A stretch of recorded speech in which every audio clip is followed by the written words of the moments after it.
ఈరోజు దివంగత మహానేత మన ప్రియతమ నాయకులు దివంగత ముఖ్యమంత్రి శాశ్వతంగా తెలుగు ప్రజల హృదయాల్లో చిరస్థాయిగా నిలిచిపోయిన వైఎస్ రాజశేఖర రెడ్డి గారి 75వ జయంతి వేడుకల సందర్భంగా ప్రపంచవ్యాప్తంగా ఉన్న తెలుగు ప్రజలకు అలాగే ముఖ్యంగా వైఎస్ఆర్ అభిమానులకు వైఎస్ఆర్ కుటుంబ సభ్యులకు వైఎస్ఆర్ కాంగ్రెస్ పార్టీ కార్యకర్తలకు నాయకులకు అందరికీ శుభాకాంక్షలు తెలియజేస్తున్నాం. ఆయన చనిపోయి 15 ఏళ్ళు అవుతోంది. ఆయన ప్రయాణం హఠాత్తుగా ఆగిపోవడం, జీవన ప్రయాణం హఠాత్తుగా ఆగిపోవడం ఒక వ్యక్తికి కాదు, కుటుంబానికి కాదు, ఉమ్మడి రాష్ట్రానికి అప్పట్లో పెను విఘాతంగా మారింది. అందరికీ తెలుసు. ఆ తర్వాత జరిగిన పరిణామాలు ఆయనే ఉంటే అనుకునే రకంగా, ఒక వైఎస్ఆర్ ఉంటే అనుకునే రకంగా ఎట్ల చోటు చేసుకున్నాయో ఈ చరిత్ర, సమకాలీన చరిత్ర మనం ప్రత్యక్షంగా చూశాం. అందులో ఆ సంక్షోభంలో నుంచే, ఆ పోరాటంలో నుంచే పుట్టిందే ఆయన ఆశయాలతో వైఎస్ఆర్ కాంగ్రెస్ పార్టీ. రక్తం పంచుకున్న బిడ్డగారే కాకుండా ఆయన ఆశయాలకు వారసుడుగా జగన్మోహన్ రెడ్డి గారు పోరాటాల మధ్యనే ఈ పార్టీ ప్రారంభించారు.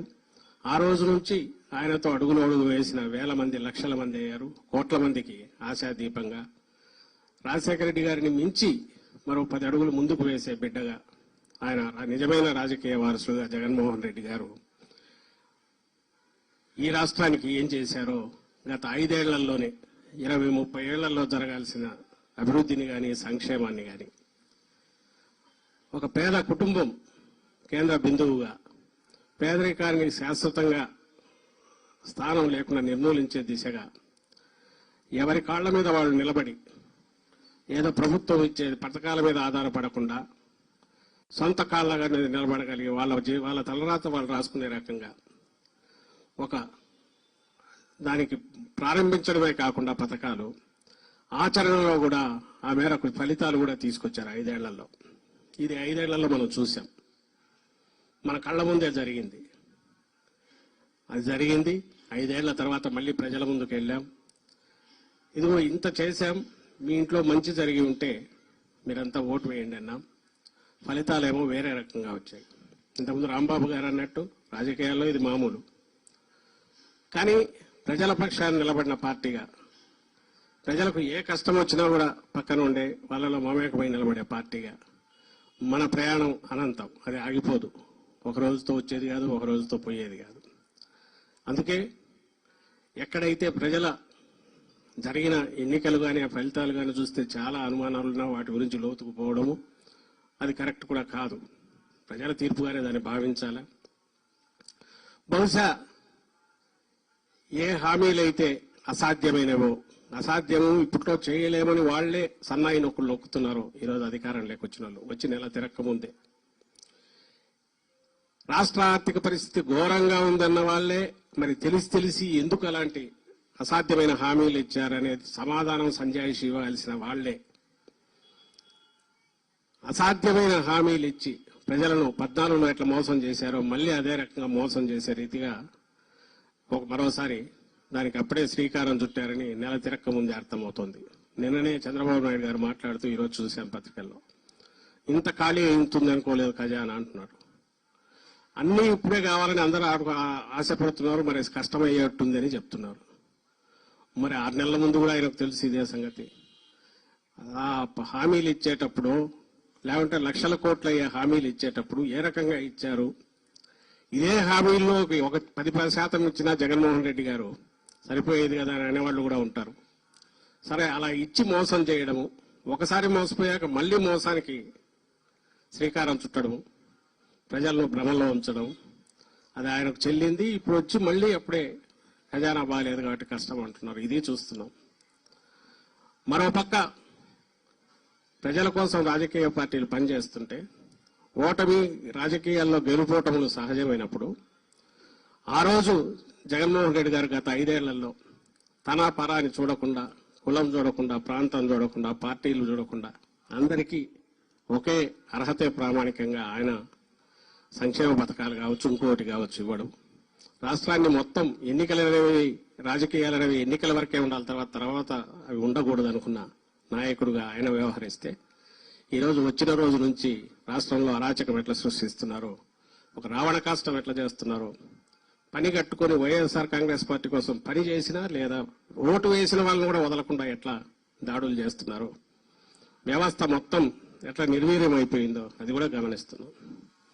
మరోపక్క 5 ఏళ్లలో రూపం దిద్దుకున్న ఆసుపత్రులు అయితే ఏమి, హెల్త్ ఆరోగ్య వ్యవస్థ అయితే ఏమి, విద్యా వ్యవస్థ అయితే ఏమి, ఎక్కడికెక్కడ వాటికి గండి కొట్టడం కూడా ప్రారంభమైంది.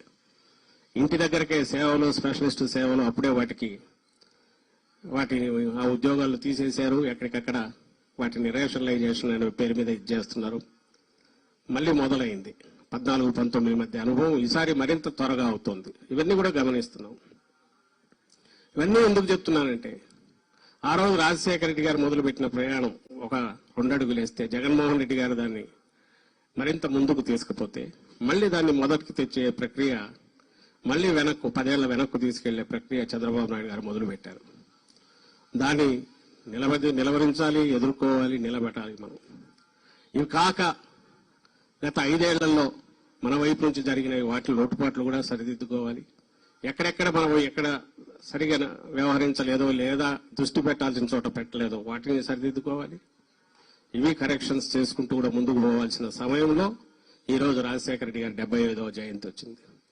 ఆయన మనకు స్ఫూర్తే కాదు, మనకు మార్గదర్శే కాదు, ఏ రకంగా అడుగులు వేయాలనో కూడా చెప్పగలిగిన ఇది కాబట్టి ఆయన నుంచి మనం నేర్చుకునే పాఠాలు, అలాగే ఆ దీక్ష ఏదైతే ఆ పట్టుదల ఉందో, ఎన్ని దెబ్బలు తగిలిన నిలబడడం, దాంట్లోనే రాటు తేలడం అనేది ఏదైతే జగన్మోహన్ రెడ్డి గారికి కూడా అలవాటైందో తండ్రి నుంచి, మనమందరం కూడా అదే అడుగుజాడల్లో కలిసికట్టుగా ఉండాలి. ముందు అందరం కలిసికట్టుగా ఉండే అడుగులేస్తే ఆ తర్వాత ప్రజలకు అండగా ఉండగలం, రాష్ట్రాన్ని ముందుకు తీసుకుపోగలం. మళ్ళీ ఆ పునర్వైభవం ఏదైతే ఉందో రాష్ట్రానికి కానీ అది తీసుకొచ్చే దిశగా 4 రోజులే కాబట్టి మనం ఇప్పుడే విపరీతంగా ఇది చేయాల్సిన అవసరం లేదు. వాళ్లే తవ్వుకుంటున్నారు, మొదలు పెట్టారు.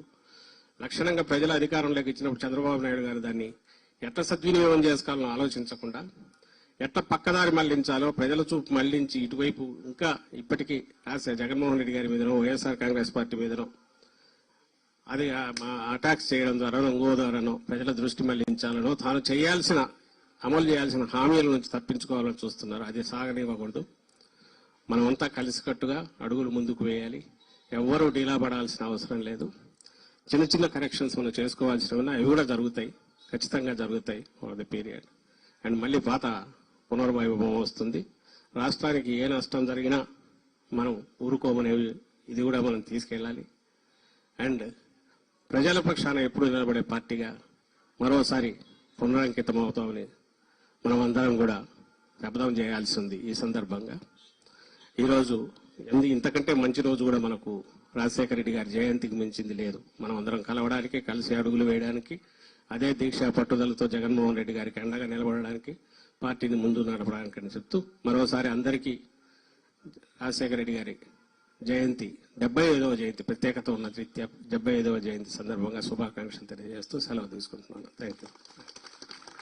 ఇప్పుడు పుస్తకావిష్కరణ సజ్జల రామకృష్ణారెడ్డి గారి చేతుల మీదుగా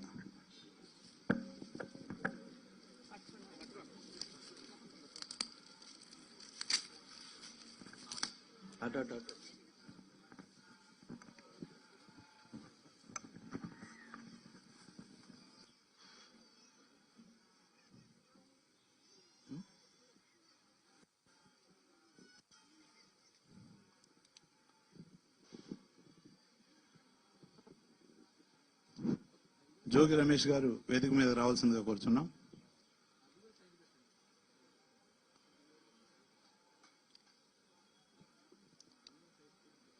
అపార భగీరథుడు వైఎస్ఆర్ అనే పుస్తకాన్ని జరుగుతుంది. అపార భగీరథుడు వైఎస్ఆర్.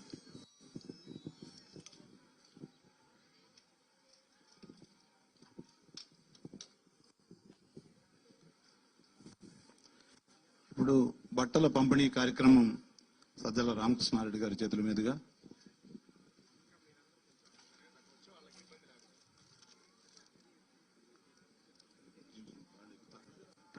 పైకి రండి.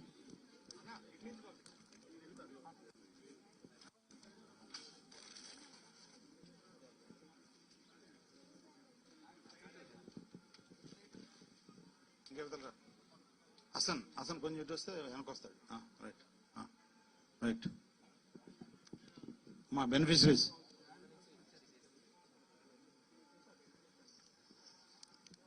పైనుంచి కిందకి వెళ్ళండి. మీరు నలుగురు వెళ్ళండి. అట్లా అక్కడ ఇచ్చేస్తారు, కిందనే ఇచ్చేస్తారు. పైకి ఎక్కడం కష్టం. కిందనే ఇటు వచ్చేయమ్మా తల్లి, ఇటుకు వచ్చే తల్లి. Right right.